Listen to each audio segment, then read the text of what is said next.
Kasus tewasnya diplomat muda Kementerian Luar Negeri ADP hingga saat ini masih belum menemui titik terang. Sejumlah fakta baru terkait kematian ADP masih diselidiki, termasuk soal adanya riwayat panggilan telepon misterius dari ponsel korban. Instagram @nationalsecurity.id mengunggah kabar bahwa pihaknya menemukan adanya panggilan telepon misterius sebelum ADP tewas. Unggahan itu mengungkapkan ada 10 panggilan masuk dan keluar di ponsel ADP. Panggilan terakhir dari nomor misterius itu terjadi pada Selasa 8 Juli dini hari pukul 2.01 WIB.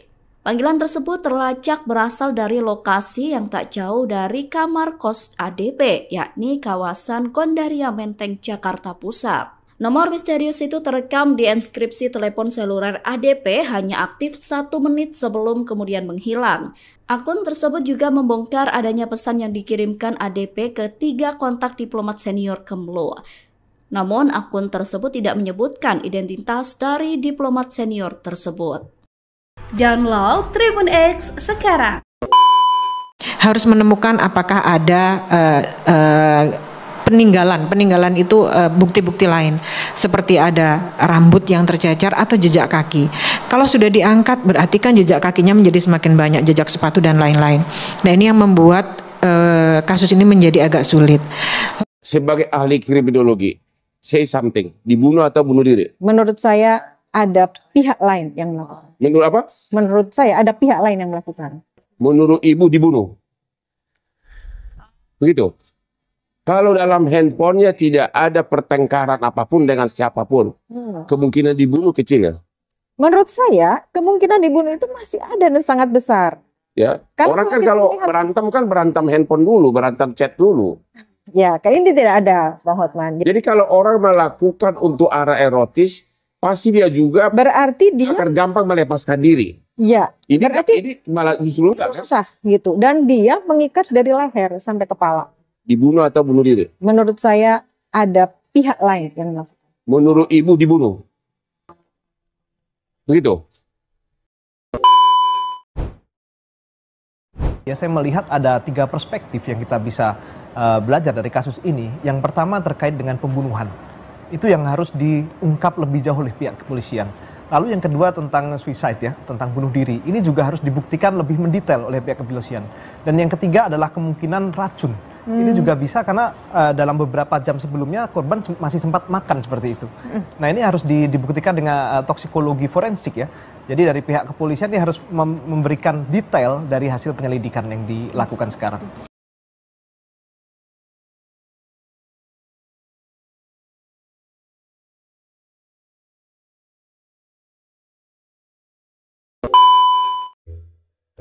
Kriminolog UI kritik lambannya polisi ungkap penyebab kematian diplomat Kemlu ADP yang ditemukan tewas dengan lakban di kepala. Polisi dinilai bertele-tele, meski visum dan pemeriksaan lain mestinya cepat. Kematian ini disebut sensitif karena korban adalah wajah negara di ranah internasional. Kembali lagi di IO Channel.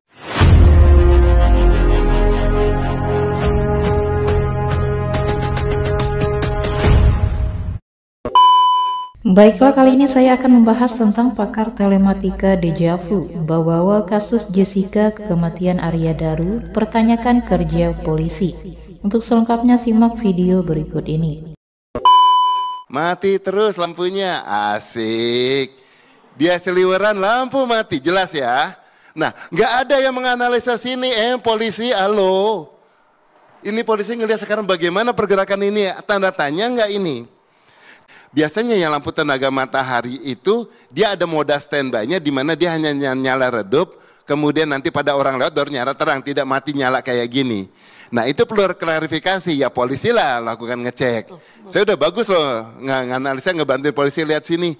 Merhatiin nggak polisi? Nggak ada dong, nggak ada. Oke, ya clear ya di sini. Tadi pernyataan katanya mengenai blind spot. Oke. Di sini blind spot, di sini suatu area yang tidak terpantau. Gimana mau blind? Ini dari CCTV blind banget. Apanya yang blind? Bahwa di sini orang jelas pintunya kelihatan, siapapun seliweran di sini kelihatan. Mau siang mau malam pasti kelihatan.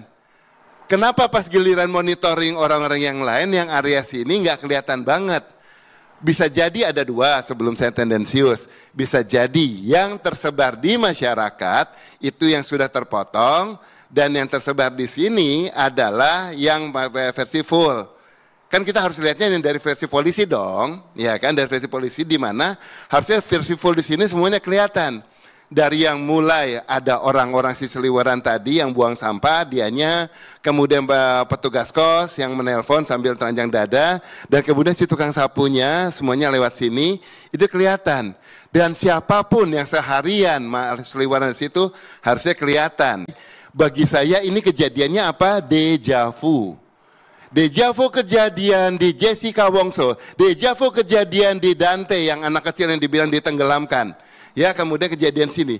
Di Jessica Wongso, saya saksi ahlinya pada saat menjadi peninjauan kembali. Kemudian pada saat yang Dante, yang anak ditenggelamkan, saya saksi ahlinya lagi untuk menganalisa foto itu. Apa yang terjadi pada kedua kejadian tersebut? Semua kejadian akhirnya ada satu kamera yang tidak pernah ditayangkan. Yang Jessica Wongso, yaitu yang dari yang belakang. Ya, dan sudah saya ulas pada saat sidang peninjauan kembali. Ini ada satu kamera yang tidak pernah ditayangkan, tidak pernah diulas pada saat sidangnya waktu tahun 2016. Kemudian sekarang pada saat yang peninjauan kembali, nah saya bongkar.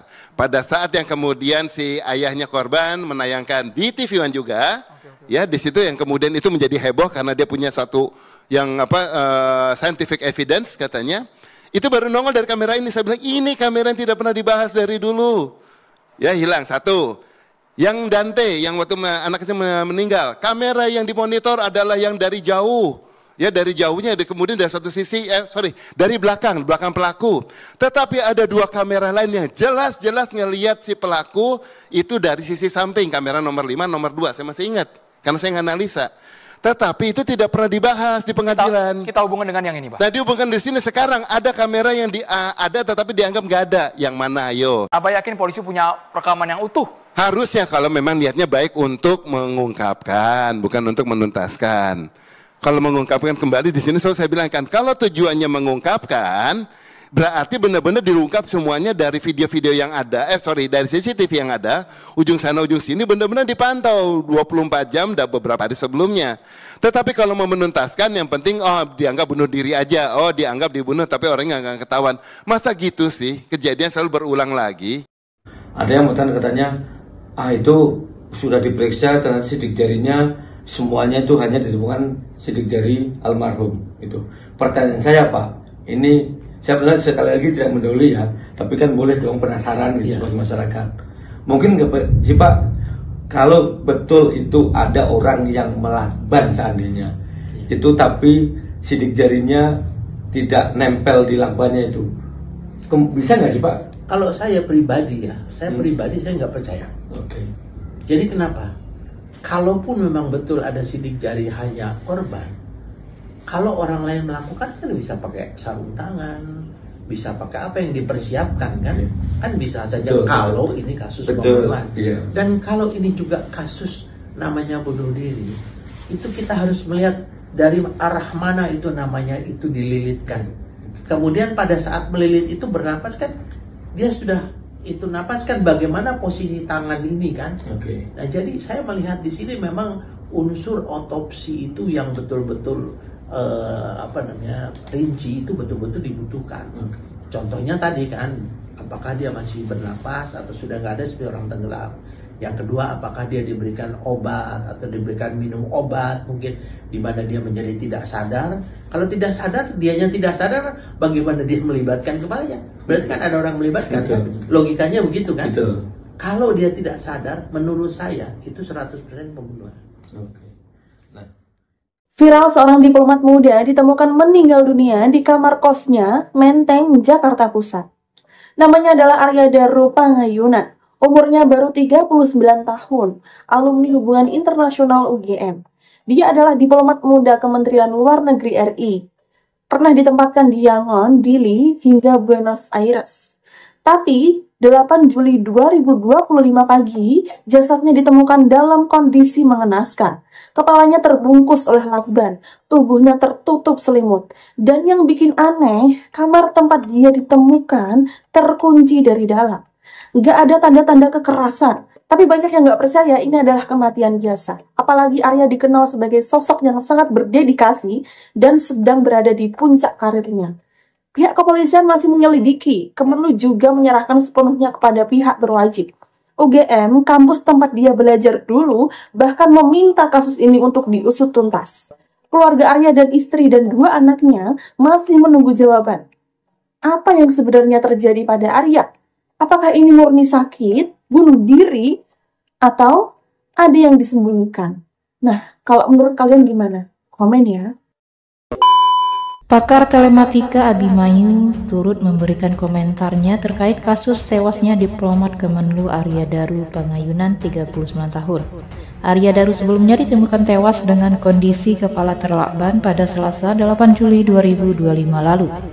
Jasadnya terbaring dalam kamar kosnya di Guest House Gondia Jalan Gondang Dia Kecil nomor 22 Menteng, Jakarta Pusat. Abimanyu dalam pernyataannya menyoroti rekaman CCTV yang beredar di tengah-tengah masyarakat. Ia menyebut video tidak utuh sehingga menimbulkan penafsiran berbeda. Salah satu potongan video yang dikomentari Abimanyu saat Arya Daru membuang sampah sebelum akhirnya ditemukan tewas. Video tersebut terpotong sehingga tidak memperlihatkan kamar kos Arya Daru dengan utuh. Dejavu bawa-bawa kasus Jessica Wongso. Abimanyu kemudian merasa dejavu mengaitkan kasus Jessica Wongso dengan kematian Arya Daru. Dejavu sendiri merupakan perasaan familiar terhadap suatu situasi yang sebenarnya baru pertama kali dialami. Sedikit soal kasus Jessica Wongso yang terjadi pada 6 Januari 2016 silam. Jessica terlibat kasus pembunuhan sahabatnya sendiri, Wayan Mirna Salihin. Ia meracuni korban dengan es kopi Vietnam mengandung sianida saat nongkrong bareng di Cafe Olivier, Grand Indonesia, Jakarta. Abimanyu yang menjadi saksi ahli dalam kasus tersebut menyebut ada satu CCTV yang tak pernah dibuka di publik dan persidangan. Sama dengan kasus Jessica, ia yakin masih ada CCTV yang belum diungkap polisi terkait kasus tewasnya sang diplomat muda Kementerian Luar Negeri itu.